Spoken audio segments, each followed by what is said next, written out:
자, 81페이지를 보도록 하겠습니다. 자, 이제 81페이지 보면 업무 개시 부분 나오죠? 자, 이제 여기서부터는 여러분들 이제 절차를 설명을 할 거예요. 등록 절차를. 81페이지에 하단 부분에 공간이 조금 널찍하게 있죠? 거기다가 이 절차를 한번 써보시면 합니다. 제가 필기는 어지간하면 자꾸 하지 말라 그러죠? 예, 근데 이제 쓰라고 했던 것들이 몇 가지가 있습니다. 자, 보죠. 이제, 등록을 신청을 합니다.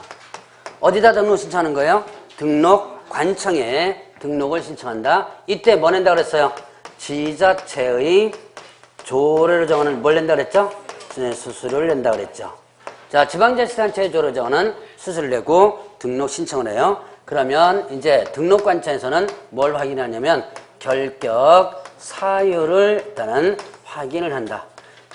자, 우리나라 사람들은 행정기관, 관계기관에다가 조회해가지고 결격사유를 확인하게 되는데 외국인들은 결격사유를 확인할 수 없죠. 그래서 스스로 결격사유가 없다는 것을 증명해서 제출을 해줘야지만 되죠. 자, 결격사 확인하고 나서 그 다음에 적합하다면 등록을 뭐 한다? 통지를 합니다. 등록 통지는 서면으로 하게 되는데 등록 신청일로부터 며칠이네? 7일이네. 아까 잠깐 봤었죠? 7일이네 등록 통지를 하게 돼요. 이제 등록 통지가 됐습니다. 그러면 등록이 된 거죠. 자, 이때부터 이제 등록이 된 거예요. 그런데 바로 업무를 하면 안 되고 뭘 해야 되냐? 업무 보증을 설정해 줘야지만 됩니다. 업무 보증을 설정하라. 보증 설정하라 그랬습니다. 설정해서 신고를 해야 돼요. 업무 보증 설정해서 신고해야 되는데 언제까지 하냐면 이거는요. 업무 개시 전까지. 자, 업무 개시 전까지 업무 보증 설정해서 신고를 해줘야지만 됩니다. 업무 보증이란 이거는 나중에 손해배상 책임을 위한 부분입니다. 자, 요거 설정해서 신고를 하면 그러면 이제 등록증이 교부된다. 자, 등록증 교부 전에 아까 배운 거 등록증 교부 전에 두 가지를 하고 등록증 교부제라고 그랬죠? 자, 등록증 교부 전에 뭘 확인하고 보증 설정 여부를 확인하라 그랬죠? 여부를 확인을 하고 나서 등록증 교부제라고 그랬고요. 자, 그러니까 보증 설정이 안 됐다면 이거 등록증 교부 돼야 안 돼요? 안 되죠? 자, 그 다음에 또 등록대장에 어떻게 하라 했어요? 네, 등록대장에 뭐 하고 나서 기재를 하고 교부를 했어요. 자, 보증 설정 여부를 확인하고 등록대장에 기재하고 그 다음에 일단 등록증 교부라. 그러니까 교부 전에 두 가지 할 일이 있습니다. 자, 교부됐습니다. 그러면 어떻게 된다? 이제는 업무로만 하면 된다. 업무를 개시하면 돼요. 업무 개시하면 되는데 이때 자, 업무 개시 전. 자, 여기다가 이렇게 꺽쇠 표시해서 화살표는 업무 개시 전입니다. 업무 개시 전까지 뭘 설정하라? 뭘 하라? 인장을. 자, 인장을 등록하라 이렇게 돼 있어요. 인장 등록은 언제까지 해야 한다? 업무 개시 전까지 해야 한다. 그러나 인장 등록을요. 업무 개시 전까지 해야 한다 그러는데요. 언제도 할 수 있냐면 등록 신청 시에도 할 수 있어요. 그러니까 다시 한번 인장 등록은 업무 개시 전까지 해야 한다 그랬죠? 업무 개시 전까지 해야 한다. 그러나 언제 할 수 있다? 등록 신청 시 할 수 있다. 자, 요까지가 등록 신청 절차의 기본 개념입니다. 자, 그러면 이제 이때 업무 개시하라 그랬어요. 그런데요, 3월을 초과하여 만약에 업무를 개시하지 않았다. 업무를 3개월을 초과해서 업무 개시하지 않았다. 라고 한다면 이때는 휴업신고 의무 위반에 해당돼요. 자, 휴업신고 의무 위반. 자, 자, 배우신 분들만, 기억하시는 분들만 기억해서 처음 공부하시는 분들은 그냥 듣고 넘어가시기 바랍니다. 휴업은 몇 월을 초과하여 휴업허저 때 신고? 3개월이죠. 3개월을 초과하여 휴업허저 때 신고하죠. 만약에 자, 신고 안 하고 만약 휴업했다 그러면 어떻게 돼요? 위반 시 100만 원이에요. 같으죠. 자, 그러면 3개월을 초과해서 업무를 개시하지 않았다면 결국은 3개월 초과해서 휴업을 한 거와 같은 거죠. 그래서 휴업 신고 안 하고 휴업한 거와 같은 거니까 이거는 어떻게 된다? 100만 원 이하의 과태 이렇게 된 거예요. 자, 그러면 또 업무 개시를 6월을 초과해서 업무 개시를 하지 않았습니다. 이거 개시하지 않았어요. 6개월을 초과해서 업무 개시하지 않았다? 그러면 이때도 휴업과 관련된 부분이 이번에요. 자, 휴업은 몇 개월을 초과할 수 없다. 자, 몇 개월을 초과하여 휴업할 때 신고? 3개월 초과해서 휴업할 때 신고하죠. 그리고 몇 개월을 초과할 수 없다? 6개월이죠. 6개월을 초과할 수 없다 그랬죠. 자, 정당한 사유 없이 6개월을 초과해서 휴업했을 때는 등록이 취소될 수 있는 사유입니다. 상대 등록 취소.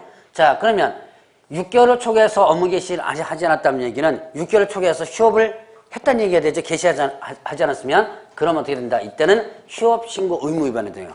정당한 사유 없이 6개월을 초과해서 휴업한 경우에 해당됩니다. 그러니까 이거는 위반하면 어떻게 된다? 상대 등록 취소. 상대 등록 취소는 어디에 해당되죠? 업무정지. 이제는 같이 기억하세요. 아주 지겹게 제가 얘기할 거예요. 다시 한번. 상대 등록 취소는 어디에 해당된다? 업무정지. 자, 상대 등록 취소는 업무정지에 해당되는 부분이에요. 자, 이제 이거는 이제 뭡니까? 업무 개시를 안 했을 때 문제입니다. 자, 그러면 이제 업무 개시를 미리 해보겠습니다. 자, 이쪽에 가서 보죠. 등록 신청한 상태에서 업무 개시를 합니다. 자, 이때 업무를 개시해요. 등록 신청한 상태에서, 자, 여기에 등록 통지가 아직 안 됐죠? 통지가 안 된 상태에서 업무 개시합니다. 이거 뭐에 해당되죠? 예, 무등록이죠. 이거는 무등록에 해당이 됩니다. 무등록 형벌 어떻게 되죠?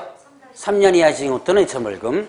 자, 그러면 아직까지 등록이 통지되지 않은 상태에서 뭐만 한 상태? 신청만 한 상태에서 업무를 개시했다. 이거는 무등록이다. 이거 저번 주에 얘기하지 않았나요? 얘기한 것 같은데요. 했죠? 자, 누가 찌른다 그랬어요? 네, 옆집에서 찌른다 그랬죠? 바로 그 케이스입니다. 그거.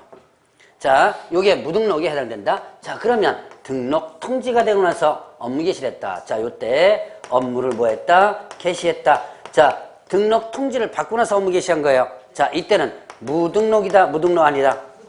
무등록 아니다. 왜요? 이미 등록이 통지됐죠? 그래서 이건 무등록이 아니다. 자, 그러면 무등록은 아닙니다. 그러나 이 법에는 위반돼요.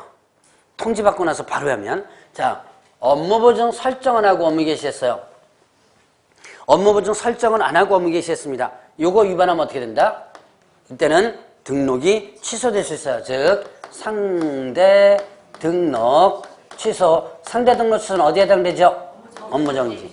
업무정지 처분에 해당되죠. 자, 업무보증 설정 안 하고 업무 개시했다 그러면 등록이 취소될 수 있어요. 자, 그 다음에 등록증 교부 안 받고 업무 개시했죠. 자, 이거는 또 어디에 위반되느냐? 자, 등록증 등을 사무소에 보기 좋은 곳에 걸어둬야지만 됩니다. 걸어두는 것에 위반돼요. 개시무 위반 100만 원 이하의 과태료가 되죠. 자, 이거는 100만 원 과태료고, 인장 등록을 안 하고 업무 개시했죠. 그러면 아무도 자리에 찍었습니다. 그러면 어떻게 된다? 이때는 등록된 인장 쓰지 않았죠. 위반 시 업무정지예요. 만약에 등록 신청 상태에서 인장이 이미 등록돼 있다면 이때는 이거는 해당이 없겠죠. 자, 그래서 세 가지를 위반할 수 있는 사태가 되는 거예요. 자, 여기까지가 등록 절차를 정리한 겁니다. 요거는 여러분들 반드시 기억해 놓으셔야 돼요. 등록과 관련된 부분에서 여기서 거의 보면 두세 문장이 나와요. 자, 그래서 요거는 여러분들이 반드시 정리하고 기억해 놓으시라. 밑에다가 한번 써보셨죠? 자, 혹시 못 쓰신 분들은 다 옆집 거 빌려가지고 쓰시고요. 자, 넘어갑니다. 자, 85페이지로 넘어가요. 자, 이제 무등록 중개업 이중등록 금지하는 부분 있죠? 자, 등록의 실효, 무등록 중개업 있습니다. 등록의 실효, 등록의 효력이 뭐 하는 거? 없어지는 거죠. 실효되는 거 뭐 있었어요? 사망, 해산. 그 다음에 또 등록, 취소, 폐업신고. 자, 다시 한번. 등록의 효력이 없어지는 거 뭐가 있다? 사망, 해산, 그 다음에 등록, 취소, 그리고 폐업신고. 하면 등록의 효력이 어떻게 된다? 소멸, 없어지죠? 실효된다. 자, 등록의 효력이 없어진 상태에서, 이건 여러분들 같이 일반인이죠, 이제는요. 자, 그러면 이 상태에서 계속 중개업을 한다면 이게 뭐가 되는 거? 무등록이 되는 거죠. 자, 그래서 뒤로 넘어가면 무등록과 관련된 부분 나옵니다. 무등록의 유형 보죠. 자, 무등록. 등록 안 하고 중개업하는 자를 무등록업자 이렇게 표현합니다. 자, 그러면 이때 무등록 중개업하는 사람들, 대표적인 사람들 누구예요? 등록 안 하고 중개업하죠? 중개사무소 개설 등록 안 하고 중개업하는 자, 대표는 무등록이고, 자, 그리고 등록의 효력이 소멸되고 나서 중개업합니다. 등록의 효력이 소멸되고 나서 중개업. 아까 뭐라 했어요? 사망, 해산. 그 다음에 또 등록 취소 그리고 또 폐업 신고 하고 나서 중개업 한다면 이거 뭐가 되는 거? 무등록이 돼요. 자, 바로 이렇게 무등록 유형 또 이제 세 가지 유형 들어갔습니다. 그리고 또 하나의 무등록 유형이 있어요. 또 하나의 무등록 유형. 칠판에 한번 쳐다보세요. 책만 쳐다보지 마시고요. 예. 뭐에서 업무 개시하는 거예요? 어떤 상태에서? 그렇죠. 등록 신청한 상태에서. 자, 등록을 신청한 상태에서 뭐 한다면? 업무를 개시한다면. 이것도 뭐가 된다? 무등록이다. 자, 그러면, 자, 이 무등록은, 자, 이제, 무등록은 형벌이 어떻게 되죠? 3-. 자, 3-. 자, 금방 무등록의 유형 5가지를 봤습니다. 5가지 봤고, 이제 형벌 3-. 그리고 나서, 자, 또 이 무등록 업자들은, 자, 보수 청구권이 있다 그랬나요? 없다 그랬나요? 보수 청구권 없다 그랬죠. 자, 이런 보수 청구권이 없다. 자, 무등록업자가 한 보수의 확정은 어떻게 된다? 무효다. 청구권 자체도 없고요. 무등록업자는 청구권 자체도 없습니다. 그 다음에 또 이 보수 청구권은 어떻게 된다? 무효다. 그러니까 무등록업자가 한 보수 청구권은 무효니까 무등록업자가 만약에 보수를 받았습니다. 이거 어떻게 돼요? 돌려줘야지만 되는 거예요. 자, 요까지. 자, 보수 청구권 없고 보수 약정 무효다. 자, 보수 약정은 어떻게 된다? 무효다. 요렇게까지만 구분하면 됩니다. 자, 그러면 이제 여기서 보죠. 저번주에 배웠던 부분이 있을 거예요. 우연한 기회. 우연한 기회 나오죠? 업이에요, 업 아니에요? 업 아니죠? 자, 그럼 우연한 기회, 건물 전세 계약이라든가 매매 계약 같은 건 알선해주고 보수받았습니다. 알선료 받았어요. 이건 효력이 있을까요, 없을까요? 우연한 기회에 보수받고 알선료 받았죠? 자, 이거는 효력이 있다, 없다? 네, 이거는 효력이 있습니다. 자, 요거는 여러분 좀 기억을 해주셔야 돼요.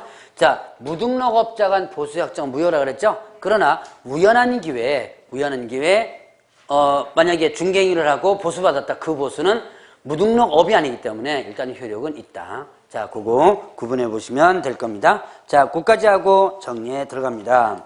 자, 88페이지 보니까 이중등록, 이중소속 나오죠? 자, 이중등록 어떻게 돼요? 여기다가 등록하고 똑같은 사람이 또 다른 곳에 등록한다. 자, 서울에 한 구청이 등록하고 원주시에서 등록합니다. 한 사람이. 그럼 이거 뭐가 되는 거? 이중등록. 이중등록하다 적발되면 된다. 등록이 반드시 취소돼요. 등록이 반드시 취소된다. 자, 그 다음에 또 형벌 1-. 자, 다시 한번. 이중등록하다 적발되면 등록이 반드시 취소되고 형벌은 어떻게 된다? 1-입니다. 자, 그러면 이제 이중소속이 됩니다. 이중소속. 자, 이중소속은, 자, 여기다가 소속하고 또 여기서 소속하는 거죠. 자, 공인하고, 그 다음에 부칙개업공개사가 요게 법인에 있어서의 사원 또는 임원, 사원 또는 임원이 되거나 아니면 또, 소속공개사, 소속 공인중개사라든가, 그 다음에 또 중개보조원이 되는 거. 이게 이중소속이에요. 이렇게 등록을 안 해놓고 사원 임원이 되는 거 이중소속입니다. 자, 그 다음에 또 이렇게 등록을 해놓고 소속공개사나 중개보조원도 들어가는 거. 부칙 같은 중개보조원 들어가 있죠? 자, 그러면 이것도 이중소속이에요. 자, 그 다음에 이 등록해놓고 소속하는 것도 이중소속이고 소속하고 또 어떻게 돼요? 또 소속하지요? 소속하고 또 어떻게 돼요? 또 보조원으로서 또 들어가죠? 이것도 이중소속이에요. 자, 그래서 이렇게 이중소속은 또 마찬가지로 절대로 금지됩니다. 자, 만약에 이중소속하다가 적발되면, 자, 개업 공인중개사가 이중소속하다 적발됐습니다. 어떻게 되고요? 등록이 반드시 취소. 자, 등록이 반드시 취소는 걸 뭐라 한다? 절대 등록 취소라 그러죠? 자, 절대 등록 취소고 형벌 어떻게 된다? 예, 1년 이하 징역 또는 1처벌금 이렇게 되는 거예요. 자, 그러면 또 하나. 자, 소속 공인중개사가 만약에 이중소속한다고 하면 어떻게 돼요? 이때는 자격이 어떻게 한다? 정지될 수 있습니다. 자격이 정지될 수 있고 형벌. 자, 이중소속하면 머릿속에 형벌 무조건 1-. 자, 그 다음에 또 중개보조원이요. 중개보조원이 이중소속하죠. 그러면 이 사람은요, 처분은 없습니다. 형벌 1-1 이렇게 되는 거죠. 자, 그래서 이렇게 여러분들이 구분을 해 놓으시고요. 자, 그래서 다시 한번 개업공개사가 이중소속하면 어떻게 된다? 등록이 반드시 취소되고 1-1.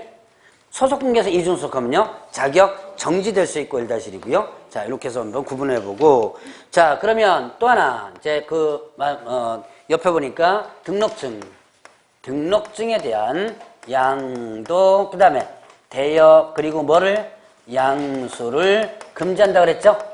자, 개업공개사는 다른 사람에게 자기의 성명 또는 상호를 선해서 업무를 하게 하거나 또 양도대증을 양도해서는 안 된다고 나오고 있고요. 그 다음에 누구든지 다른 사람의 등록증을 받아서 업무하면 안 된다라고 나와 있죠. 자, 그래서 이렇게 등록증, 양도대여 빌려주는 거죠. 자, 양도대여하면 어떻게 돼요? 등록 취소되죠. 자, 이게 등록이 반드시 취소된다. 즉, 절대 등록 취소가 되고요. 자, 형벌은 어떻게 된다? 양도대하면 형벌 1-1이죠. 양도대하면 형벌 1-1. 자, 그 다음에 양수받은 자, 준 자뿐만 아니라 어떻게 돼요? 받은 자도 어떻게 된다? 1-1. 준 자, 받은 자. 저번 주에 자격증 양도대여 배우셨죠? 자격증 양도대여 적발되면 어떻게 돼? 자격증 양도대여 하다가 적발되면 자격 취소되고 형벌 1-1이었죠. 양도대하면 여러분들이 두 가지 기억하면 돼요. 양도대하면 자격증 양도대여와 등록증 양도대여 두 가지가 있다. 근데 양도대여 걸리면 어떻게 된다? 또 두 가지 취소되고 어떻게 된다? 형벌 1-1. 이렇게 구분하면 양도대여 관련된 부분 다 정리해낼 수 있습니다. 자, 그러면 이제 등록증 양도대여 제가 정리해봤고, 그 다음에 그 다음 페이지 보니까 뭐가 나오냐면 부정등록이라는 거 나와요. 즉 거짓 부정한 방법으로 뭐 했을 때? 등록했을 때.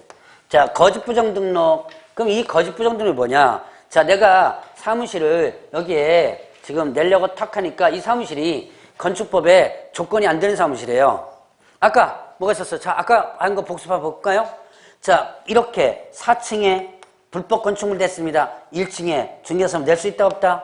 예, 없다. 그럼 이거는 재량적이라고 그랬죠. 일단은 그 사용을 제한할 수 있다 그랬지만 실무사에서는 요즘들은 잘 안 된다 그랬죠.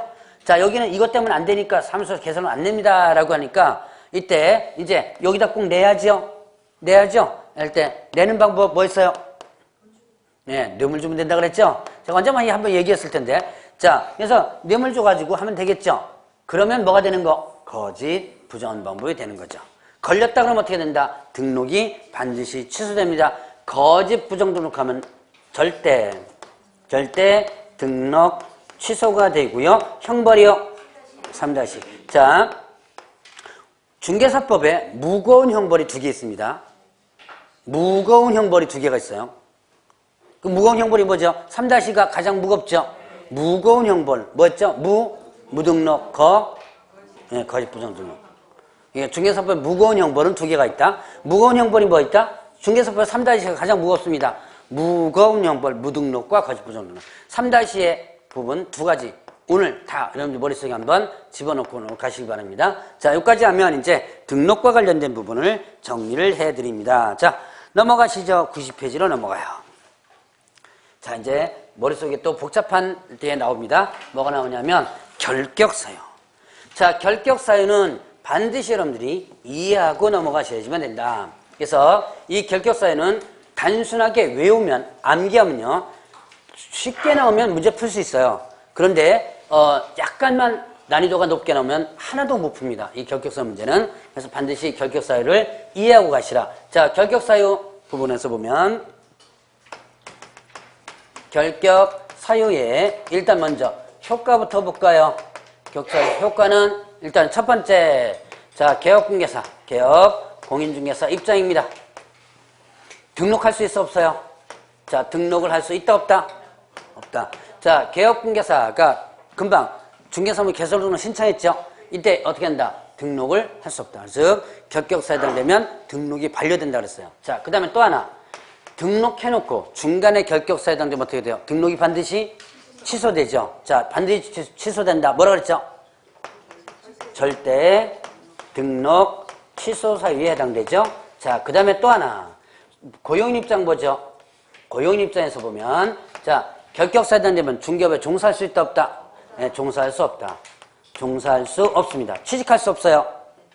자, 그 다음에 또 종사하다가 중간에 결격사에 해당돼요. 그럼 어떻게 된다 그랬어요? 중간에 결격사 자르라 그랬죠? 몇 개월 내? 예, 2월 내. 2월 내 그 사유를 어떻게 하라? 해소하라. 해소하라는 얘기는 뭐예요? 얘 잘라버리라는 얘기예요. 만약에 자 고용인, 소속중개사, 중개보존이 중간에 결격사에 해당됐는데 2개월 내에 안 자르면 어떻게 된다? 업무 정지 처분을 받을 수 있습니다. 자 다시 한번 몇 개월에 안 자르면 2개월에 안 자르면 어떻게 된다? 업무 정지. 자 그러면 이제 결격사유부터 하나하나 한번 보죠. 뭐가 나온다? 자 제한능력자, 옛날 말하면 행위무능력자라고 그랬죠? 자 제한능력자 있었죠? 제한능력자가 있었습니다. 누구야? 능력이 제한된 사람 누구였죠? 미성년자, 그 다음에 또 피한정 후견인과 그 다음에 또 피성년 후견인 이렇게 있습니다. 이 사람들이 능력이 제한되는 사람이라고 그랬고, 자 미성년자는 만 몇 세? 미만, 19세 미만. 이 사람 결격사에서 벗어나려면 성년이 돼줘야지만 되죠. 그럼 이 사람들은 공인중개사 자격 취득할 수 있어 없어요? 있죠? 자 그러면 미성년자는 공인중개사가 될 수 있다? OX. 자 미성년자는 공인중개사가 될 수 있다. 맞는 내용이죠? 시험 볼 수, 자 자격 취득할 수 있다 그랬죠. 그러니까 공인중개사 될 수 있지만 나중에 개업 공인중개사는 될 수 없죠. 자 그 다음에 미성년자가 법정 대리인의 동의를 받아도 일단 안 된다 그랬습니다. 자 그럼 이제 피한정 후견인과 피성년 후견인. 자 피한정 후견인, 피성년 후견인, 이 사람의 대상자가 있죠. 이 사람이 무조건 되는 게 아니라 법원의 심판을 받아야지만 이 사람이 되는 거고, 이 사람의 기본적인 대상이 누구예요? 자 질병 등으로 인해서 사무처리 능력이 부족한 자, 정신적 제약으로 인해서 부족한 자가 되는 거고, 얘는요 질병 등으로 인해서 정신적 제약으로 인해서 사무처리 능력이 어떻게 돼요? 지속적으로 결여된 자 이렇게 되죠. 얘는 부족하다니까 어떤 땐 괜찮다는 얘기죠. 어떤 땐 괜찮고 어떤 땐 안 괜찮고 왔다 갔다 한다고 그랬죠. 얘는요 지속적으로 결여됐으니까 완전히 같다 그랬죠. 자, 이 두 사람 그러면 완전히 같거나 왔다 갔다 하는 사람이 모두 이 사람이냐? 그건 아니라 그랬죠. 그 사람으로서 어떻게 돼요? 법원의 선고를 받아야지만 되는 거죠. 자 그러면 이 사람 법원에 선고받은 사람들입니다. 자 그럼 이 사람들이 결격에서 벗어나면 어떻게 돼요? 법원에서 다시 취소 선고를 받아주면 됩니다. 자 이제 병원에 가서 치료받아가지고 정상으로 회복됐다 하더라도 어떻게 돼요? 법원에서 이 사람은 선고했죠? 그러니까 이걸 뒤집어야지만 돼요. 법원에서 한 것은 법원에서 뒤집어지면 된다고 그랬죠? 그래서 법원에서 취소 선고를 받아야지만 벗어난다. 자, 그래서 정상으로 회복됐다 하더라도 벗어나는 거 아닙니다. 자, 그리고 이 사람들은 마찬가지로 법정 대리인 동의를 받아도 안 된다. 자, 미성년자 같은 경우는요, 혼인해도 안 된다 그랬죠? 자, 여러분들이 미성년자가 법적으로 혼인을 하면 어떻게 돼요? 민법에서는 성년으로서 인정하죠? 그러나 여기서는 일단 이 나이만 갖고 따집니다. 그거 조심하시고, 그 다음에 자, 파산 선고를 받고, 그 다음에 어떻게 돼요? 복권되지 않은 자 있죠? 자, 파산 선고를 받고 복권되지 않은 자 있습니다. 파산 선고는 어느 법에 의해서 진행된다 그랬어요? 채무자 회생 및 파산에 관한 법률이라는 게 있었다 그랬죠? 자, 여기 보면 회생이라는 제도와 파산이라는 제도가 있습니다. 회생은요, 살려주는 거라 그랬죠? 살려주는 거. 회생, 살려주는 겁니다. 자, 이거는 어떻게 한다? 일정 부분의 채무를 감면시킨 다음에 그 다음 매월 얼마씩 갚아나가도록 하는 것이 바로 회생이다.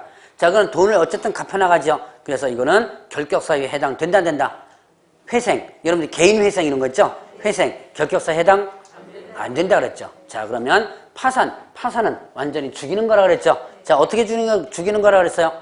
경제적으로 죽인다 그랬죠. 그래서 파산 선고를 받게 된다면 이제는 재산권이 어떻게 돼요? 박탈된다 그랬죠. 누가 가지고 가요? 법원에서 파산관제인이라는 법원에서 가지고 갑니다. 자, 그러면 파산 선고를 받았습니다. 그러면 이제 남은 재산 가지고 공평하게 일단 분할을 해주고요. 채권자한테. 그 다음에 강제적으로 청구할 수 없도록 만들어 놓죠. 그럼 파산 선고를 받았습니다. 자, 이제 여기서 일반 상식 하나. 이제 들으신 분들은 들었을 거예요.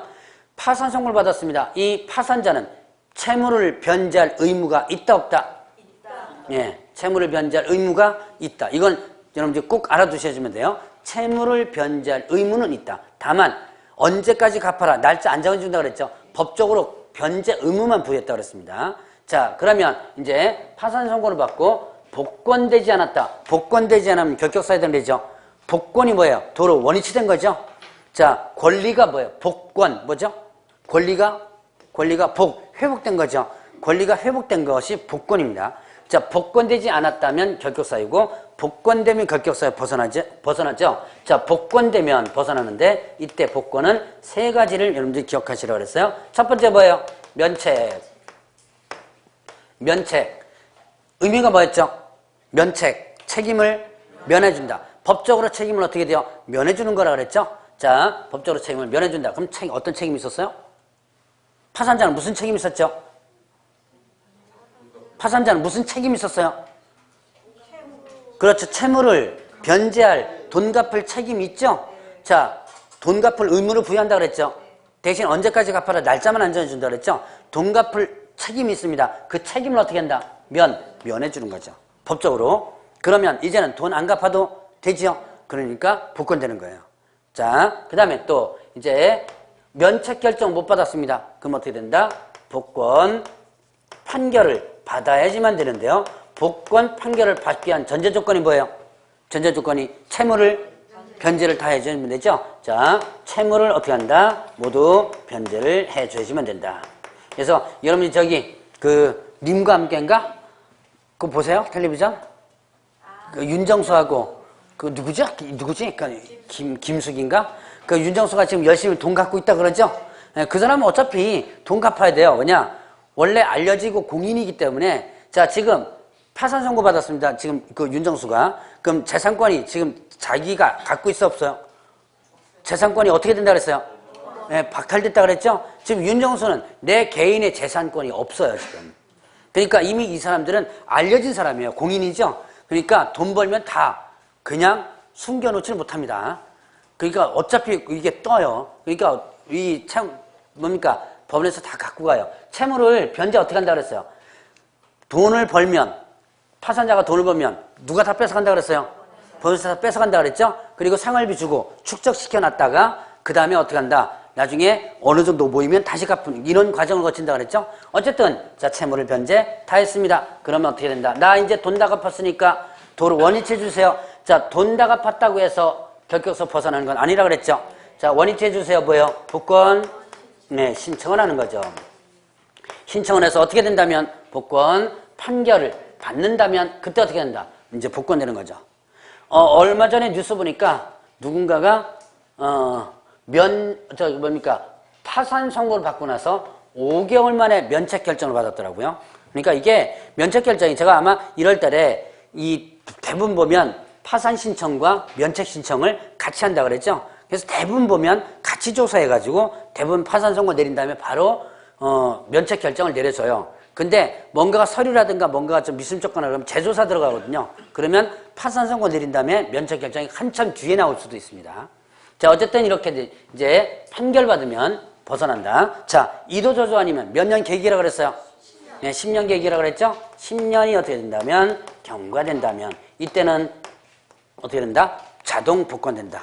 왜 복권시켜준다 그랬어요? 이 사람 늙어 죽을 때까지 재산권을 법원에서 관할할 수는 없죠. 그러니까 10년이면 일단 복권되도록 해놨다. 자, 여기까지가 복권되면 결격서 벗어나는 부분이었습니다. 자, 그럼 이제 형벌받은 자 부분 있죠. 금고 이상의 실형을 선고받았습니다. 그리고 집행이 어떻게 된 거예요? 집행이 종료되었거나 이때 종료된 것으로 보는 자지요. 자, 그 다음에 또 집행이 어떻게 된다면 집행이 면제된다면 이때 몇 년간 결격사유? 3년. 3년이 경과되지 않은 자 그랬죠. 자, 금고 이상의 실형. 형입니다. 형벌이에요. 금고 이상 하면 금고와 그 다음에 징역, 사형이 있다 그랬죠? 근데 사형은 일단 빼고 자, 금고와 징역. 차이점이 뭐라 그랬어요? 여러분이 금고형, 징역형 이렇게 하거든요. 자, 그 차이점은 강제노역을 하느냐 안 하느냐의 차이점이라 그랬죠? 자, 그게 차이점. 금고형은 교도소 앉아가지고 팽팽히 놀다가 나오면 되는 거고 징역형은 뭐 한다 그랬어요? 강제노역을 일시킨다 그랬죠? 자, 그러면 금고와 징역 이상의 실형형을 받았습니다. 집행이 종료돼요. 집행이 어떻게 돼요? 끝난 거죠. 만기 출소한 거죠. 그때부터 몇 년? 네, 3년. 이게 교도소에서 나온 시점부터 만기 출소에서 나오면 그때부터 몇 년? 3년 동안 경교소에 해당됩니다. 중개업을 못합니다. 자, 그 다음 또 이때 종료된 것으로 보는 자. 자, 이거는 뭐라 그랬어요? 가석방을 받습니다. 자, 처음 들으신 분들 잘 들어보셔야 돼요. 자, 가석방을 받아요. 가석방을 받고 나서 자녀형이 어떻게 됐다? 종료가 된다면 이때는 종료된 것으로 간주된다 그랬어요. 자, 일단 가석방의 가석방은 의미를 뭐라고 생각하라? 가짜로 석방시켜준 거다라고 여러분들이 의미를 파악하라 그랬죠. 자, 그럼 가석방은 교도소에서 뭐는 빠져나와요? 교도소 몸 빠져나오는데 내가 받으면 법적으로 계속 어떻게 한다? 유지가 되고 있는 겁니다. 법적으로. 자, 그러면 내가 지금 징역 3년을 선고받았습니다. 그 다음에 2년 만에 뭘로 풀려났다? 가석방으로 풀려났어요. 그런데 교도소에서 2년 만에 나왔지만 뭡니까? 내가 받은 형 3년은 어떻게 돼요? 그대로 유지가 되죠. 그리고 3년이 끝나는 요 시점이 뭐다? 끝나는 요 시점. 자녀의 종료된 시점이죠. 이거는 이제 법적 용어로는 가석방 기간이 종료되면 이렇게 표현합니다. 근데 여러분이 가석방 기간 이렇게 하는 것보다 그냥 남은 형이 끝났다라고 생각하시면 돼요. 자, 그러면 이렇게 남은 형이 끝나면 이때가 뭐가 된다? 종료된 것으로 보는 자, 간주하는 사람이 되는 거죠. 그럼 이때부터 몇 년? 3년을 계산하면 되는 거예요. 자, 그러면 이제 이렇게 해서 가석방과 관련된 부분. 자, 집행면제가 있습니다. 자, 집행면제란 집행이 뭐예요? 집행은 교도소에 집어넣는 거죠. 자, 징역과 금고와 징역은 교도소에 들어가는 거죠.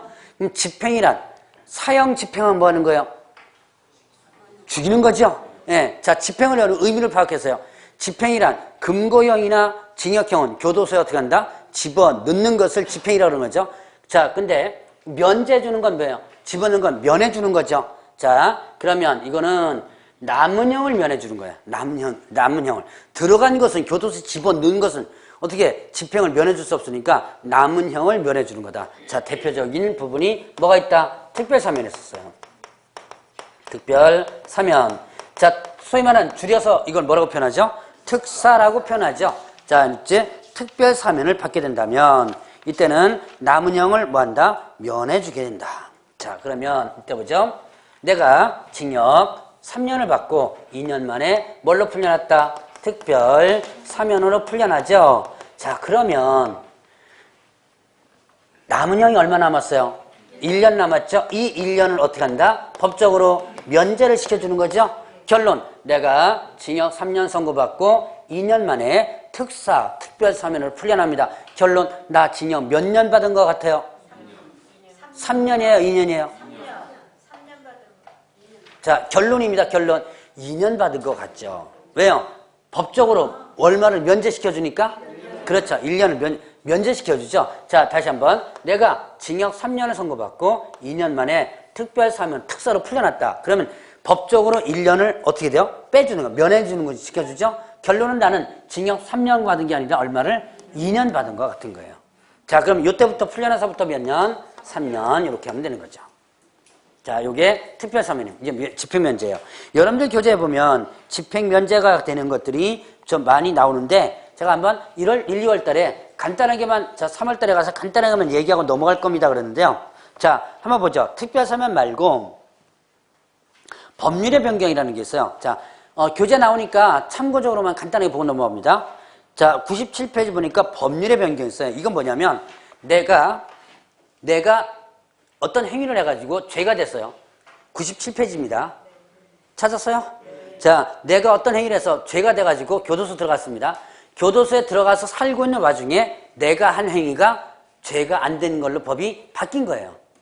자, 그런 경우입니다. 자, 작년인가요? 아주 큰 건이 헌법재판소에서 위헌 판결 받은 게 있었죠.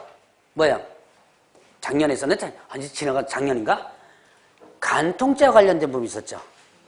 여러분들 기억하시죠? 간통죄. 그 위헌 판결 받은 거. 자, 내가 간통죄로 걸려가지고 이제 징역 3년 선고를 받고 교도소에 있는 와중에 2년 만에 뭘로?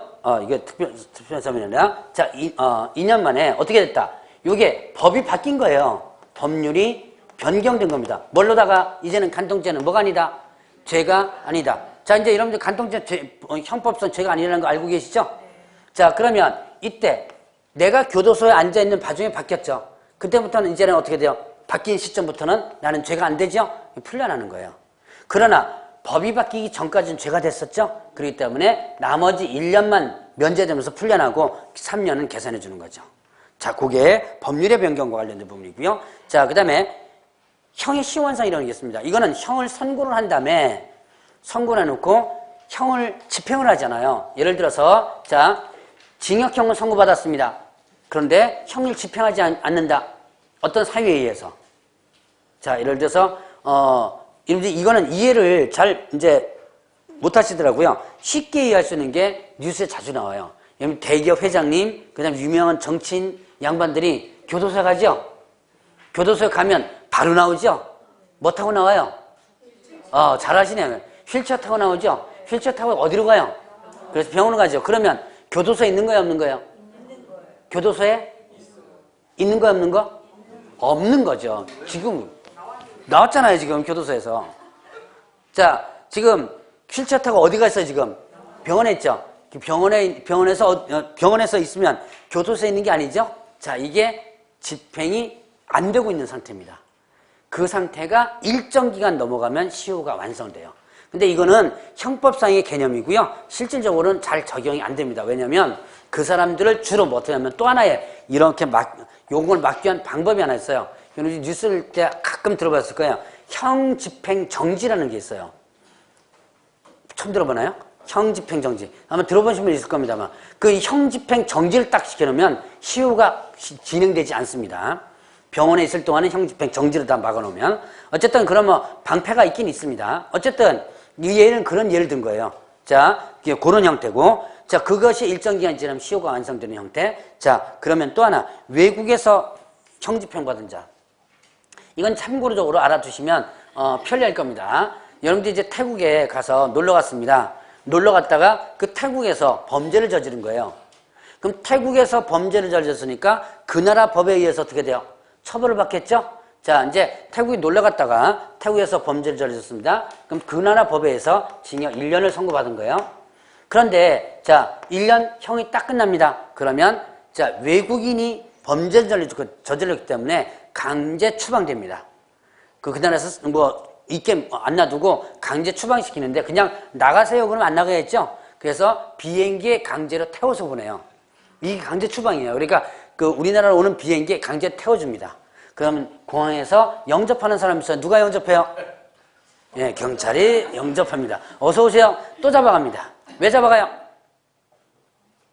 우리나라 사람이 범죄를 저질렀죠. 다시 우리나라 법에서 다시 처벌을 받습니다. 자, 여러분들이 저기 외국에서 범죄를 저질렀어도 누구야? 그 신정환이 아시죠? 뭐 한 거예요, 외국에서? 도박했죠? 외국에서는 도박이 범죄가 아니라도 우리나라는 도박이 범죄죠? 그래서 우리나라 잡아오잖아요. 그것처럼 자, 외국에서 범죄를 저질렀으니까 다시 우리나라 법에서 다시 처벌하는 거예요. 자, 근데 징역을 2년 받았습니다. 이렇게 될 수도 있죠? 태국에서는 1년인데 우리는 2년 받을 수 있죠? 근데 태국에서 어떻게 돼요? 1년 교도소에 있었죠? 요 1년을 면제시켜주는 거예요. 자, 이런 것들이 이제 집행면제입니다. 자, 제가 3월 달에만 얘기하고 5월 달에는 이제 특별사면만 얘기하고 넘어갈 거예요. 자, 일대에서 특별사면과 관련된 부분 봤고, 이거는 남은 형을 면제시켜주는데, 자, 특별사면과 대비된 또 하나의 사면이 있었다. 무슨 사면이 있었다? 일반 사면이 있었죠. 일반 사면은 집행면제가 아닙니다. 이거는 일반 사면은 집행면제가 아니고 뭐다? 형 자체를 어떻게 한다? 형 자체를 면제시키는 거예요. 있었던 것을 어떻게 돼요? 없었던 것을 만들어주죠. 자, 그러면 일반 사면은 있었던 것을 어떻게 한다? 형 자체를 아예 없애주는 거예요. 자, 내가 징역 3년 선고받고 2년 만에 3년 선고받고 교도소에 들어가서 2년 만에 일반 사면 받고 풀려납니다. 그럼 나 징역 3년 받은가 받은 거? 안 받은 게 되는 거죠. 법적으로 아예 면제시켜주는 거죠. 그러니까 형을 자체를 안 받은 게 되니까 일반 사면은 풀려나자마자 바로 뭐가 된다? 결격사에서 벗어나는 거죠. 자, 대충 이해하시겠죠? 자, 그래서 두 가지 부분을 구분해 보시고 뭐 이해하시겠죠? 그러면 그것도 하시는데, 그래도 이해 못하면 개인적으로 찾아오세요. 자, 그러면 이제 이렇게 해서 면제받은 부분들 한번 구분해 봤고, 그 다음에 이제 금고 이상형의, 금고 이상형의 집행유예, 기간 중에 있는 자. 자, 금고 이상형의 집행유예, 기간 중에 있는 자. 그러면 이때 보죠. 집행이란 뭐예요? 아까 금방 제가 얘기했어요. 집행이란 집어 넣는 거죠. 자, 금고와 징의 집행이 뭐예요? 집어 넣는 거라 그랬죠. 교도소에다가 그걸 유예가 뭐예요? 미루는 거라 그랬죠. 집어넣는 걸 어떻게 한다? 미룬다. 집어넣는 걸 미룬다 그랬죠. 자, 그래서 대부분 이제 징역 1년에 그다음에 집행 유예 2년 이런 식으로 선고를 합니다. 그럼 징역 1년은 어떻게 돼요? 일단은 선고를 하죠. 대신 이 1년에 집어넣는 걸 어떻게 돼요? 몇 년 동안? 2년간 미루겠다라는 선고를 하는 거예요. 그럼 이 사람 교도소 가요 안 가요? 안 가죠?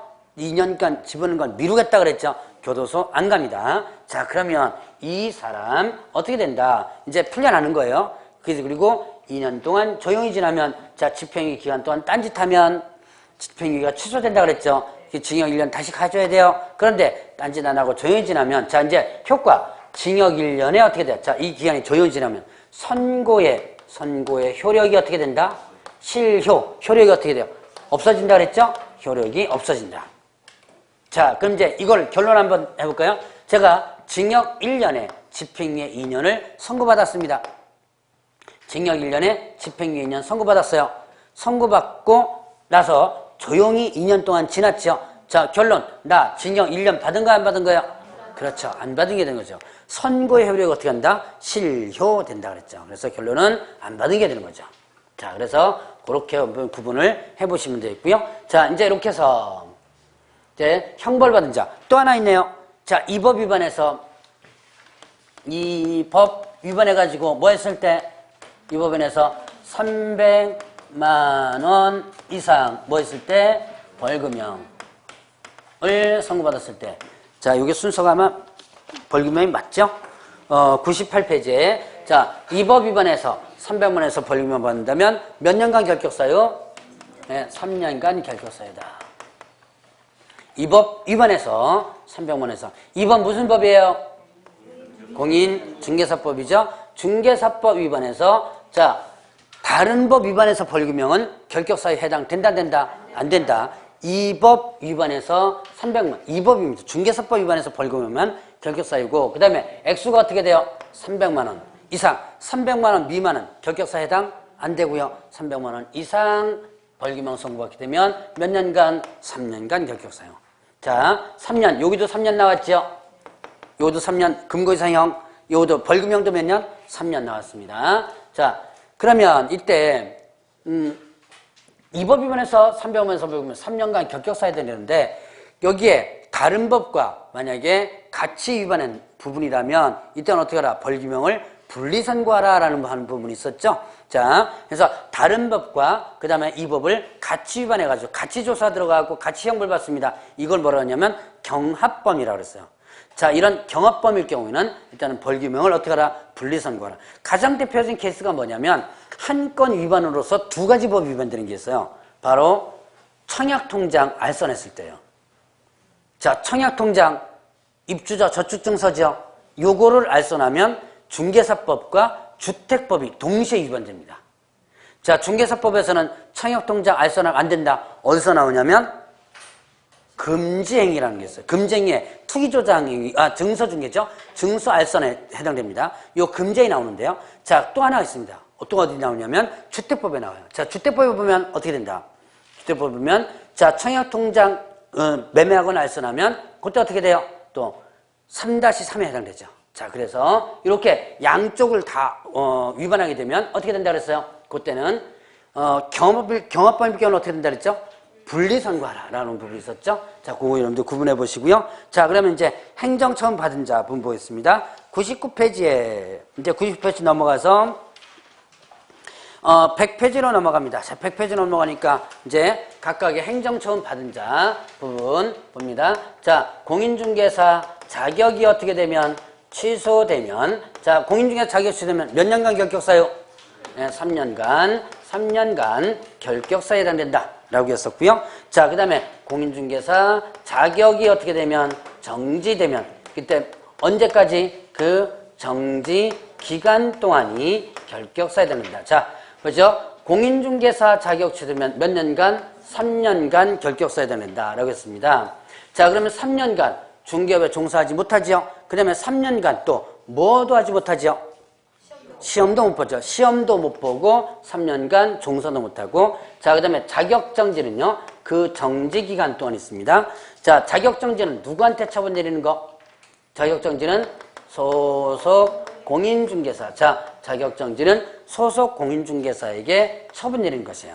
자, 그래서 소속 공개사가 자격정지 당하면 그 정지기간 동안 결격사유에 해당된다 그랬고요. 자, 그 다음에 또 등록 취소. 자, 등록이 취소되면 몇 년간 결격사유?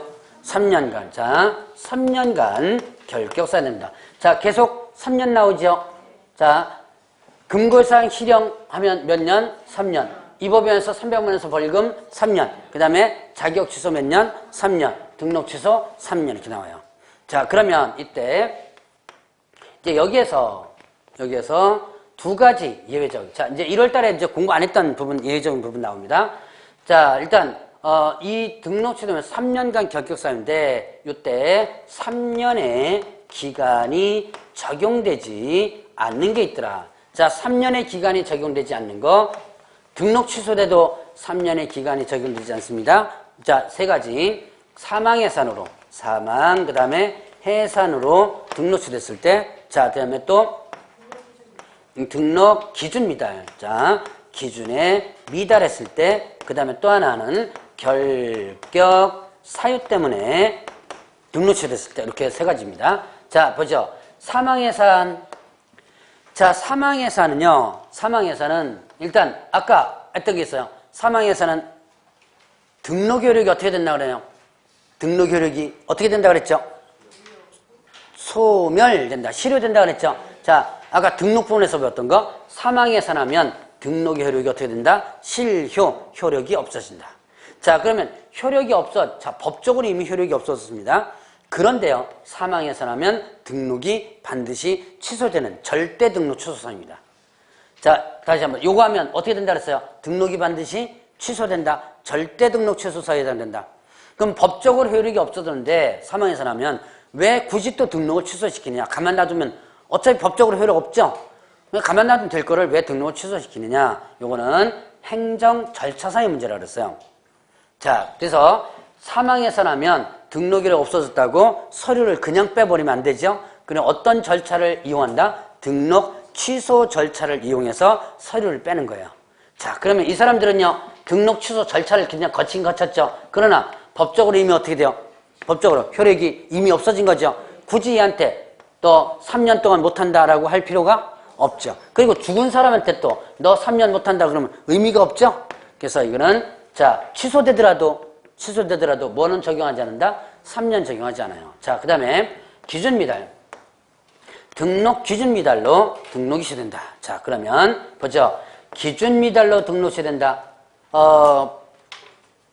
자, 여러분들 등록 기준에서 한번 보면 세 번째 거. 대표자는 공인중개사 이해되고, 대표자를 포함한 제외한 대표자를 제외한 사원 때문에 얼마가?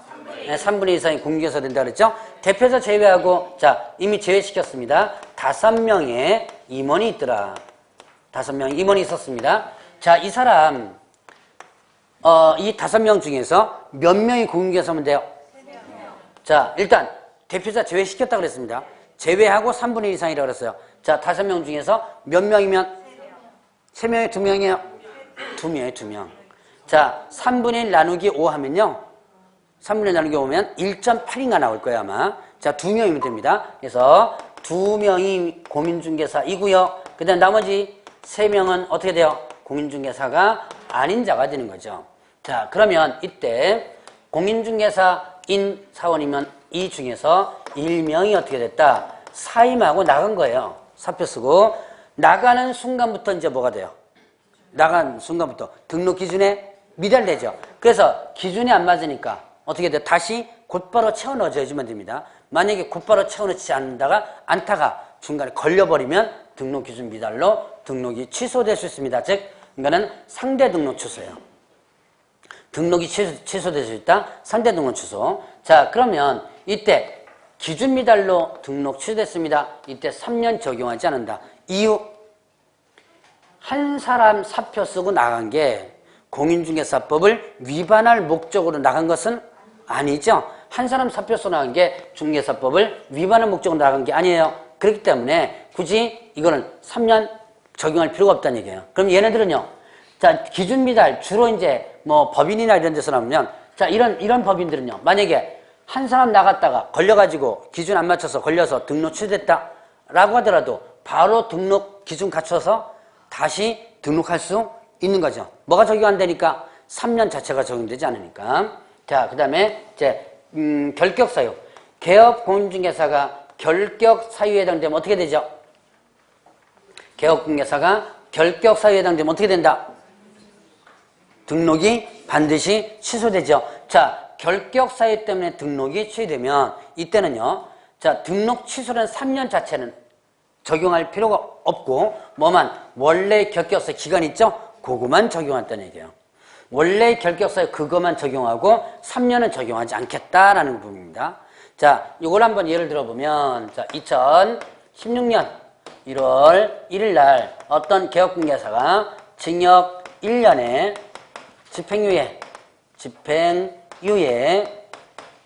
2년을 선고받습니다. 자, 징역 1년에 집행유예 2년 선고받아요. 누가요?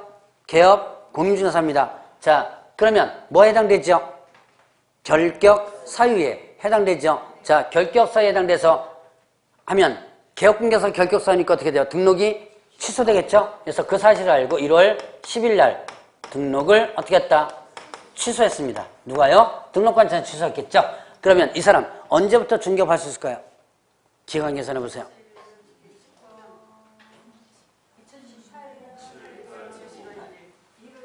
자, 18년은 맞죠? 자, 2018년 1월 1일입니다. 1월 10일 계산하시면 등록 취소는 왜, 그러려면 3년 계산해줘야죠? 자, 등록자, 뭐 때문에 등록 취소됐다? 자, 징역 1년에 집행유예 2년, 결격 사유에 해당되죠? 이것 때문에 개업공개사 등록이 취소됐죠? 이때 등록 취소는 적용한다, 안 한다? 아예 계산 안 하죠? 뭐만 계산하면 되는 거? 예, 이것만 계산하면 되는 거죠. 원래 결격사유 있죠? 요것만 계산하면 되는 겁니다. 여기까지 3년까지 계산하면 중복 처분이 되죠. 그래서 위에 것만 계산하겠다라는 부분이에요. 자, 이제 이렇게 세 가지 요거 이해해 주셔야 돼요. 특히 결격사유 부분.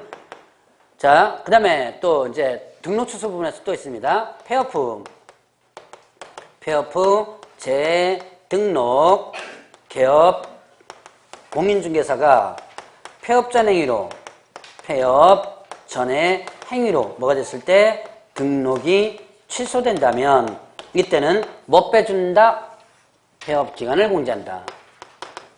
폐업 기간을 뭐한다? 공지한다 그랬습니다.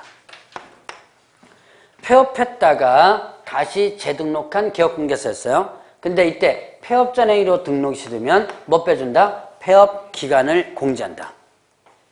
자, 폐업 전의 행위 때문에 폐업했다가 재등록한 개업공개사 등록 취소돼요. 그럼 폐업 기간 공지가 빼준다는 얘기죠. 왜 빼주는 거예요?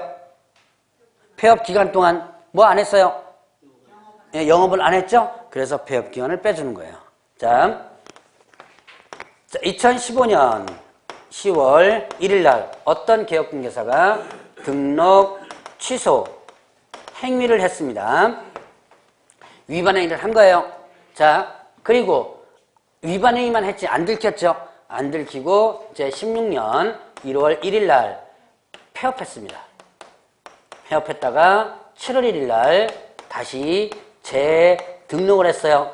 그리고 10월 1일 날 등록이 취소됐습니다. 자, 16년 10월 1일 날 등록 취소됐어요. 뭐 때문에 등록 취소되느냐? 이유. 2015년 10월 1일 날 위반 행위가 있었죠. 요게 언제 들켜가지고 폐업했다가 다시 등록을 이후에 들켜가지고 요때 등록 취소된 거예요. 자, 이 사람 언제부터 중개받을 수 있을까요? 결격에서 벗어나는 기간. 자, 요거 보면서 잘 한번 계산해 보세요.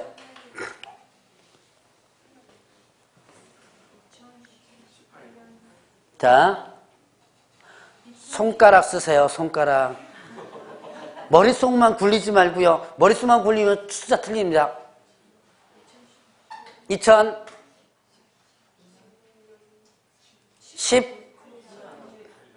9년이에요?